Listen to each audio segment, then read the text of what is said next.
que nós todos vamos perder a memória conforme nós envelhecemos? Esse é um dos maiores medos de grande parte das pessoas que estão vivenciando um processo de envelhecimento. Será que eu vou perder minha memória?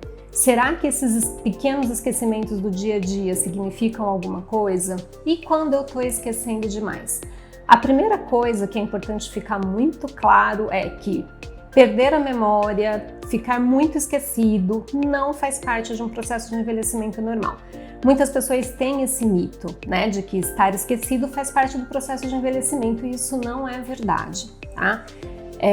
Nem todo esquecimento, ele é um esquecimento perigoso. Todos nós temos pequenos lapsos de memórias em situações de estresse, depois de noites mal dormidas, quando a gente está vivenciando alguma situação difícil. Quando a gente deve se preocupar? Quando esses esquecimentos passam a ficar muito frequentes e eles começam a interferir nas nossas atividades cotidianas. E por que a gente deve se preocupar?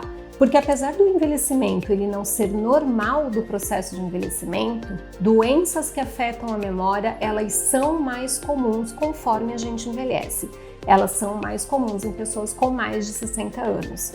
Segundo dados da Associação Internacional do Alzheimer, em 2019, nós tínhamos no mundo cerca de 50 milhões de pessoas acometidas com alguma doença que afeta a memória.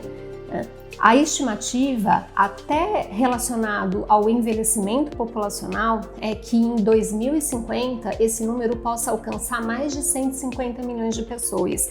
Então, sim, nós devemos ficar atentos e nós devemos procurar um profissional de saúde quando a gente tem dúvida a respeito se aquele esquecimento que a gente está tendo é um esquecimento relacionado a estresse do dia a dia, relacionado a noites mal dormidas, relacionado a alguma medicação que a gente está usando, ou se esse esquecimento pode sim ser alguma doença da memória a partir do momento que ele começa a interferir demais na minha vida. Existem algumas coisas que a gente pode fazer ao longo da nossa vida para que a gente possa prevenir doenças relacionadas à memória.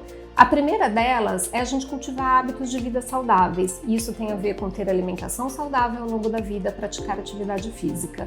Outra coisa é a gente lembrar de exercitar a memória ao longo da vida, com atividades novas, conhecendo novos projetos, novas pessoas, novas atividades e também cultivando as nossas relações. Isso se mostra cada vez mais importante.